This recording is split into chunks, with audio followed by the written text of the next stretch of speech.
عن أنس بن مالك رضي الله تعالى عنه قال سئل رسول الله صلى الله عليه وسلم أي أهل بيتك أحب إليك قال الحسن والحسين ويقول لفاطمة ادعوا لابني فيشمها ويضمها إليه হযরত আনাস ইবনে মালিক রাদিয়াল্লাহু আনহু বলেন, একবার আল্লাহর রাসূলকে জিজ্ঞাসা করা হলো, ইয়া রাসূলুল্লাহ, আপনার কাছে আপনার আহলে বাইত পরিবার পরিজনের মধ্যে সবচাইতে প্রিয় কে?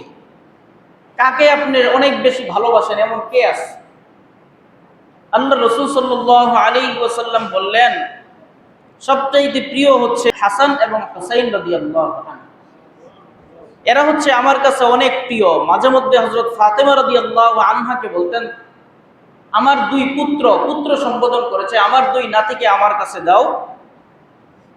হযরত হাসান এবং হুসাইন রাদিয়াল্লাহু আনহুকে যখন হযরত রাসূল করিম সাল্লাল্লাহু আলাইহি ওয়াসাল্লামের কাছে দিত, তখন তিনি তাদেরকে চুমু খাইতেন এবং তাদের ঘ্রাণ শুনতেন, নিজের কাছে তাদেরকে জড়িয়ে রাখতেন।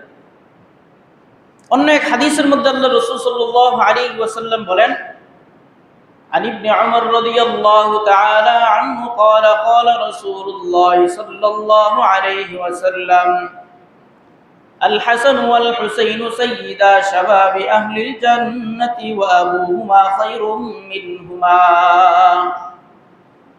রাসূলুল্লাহ সাল্লাল্লাহু আলাইহি ওয়াসাল্লাম বলেন, হাসান এবং হুসাইন জান্নাতের যুবকদের সর্দার হবে, আর তাদের বাবা হযরত আলী রাদিয়াল্লাহু তাআলা আনহু তার চাইতেও উত্তম ব্যক্তি।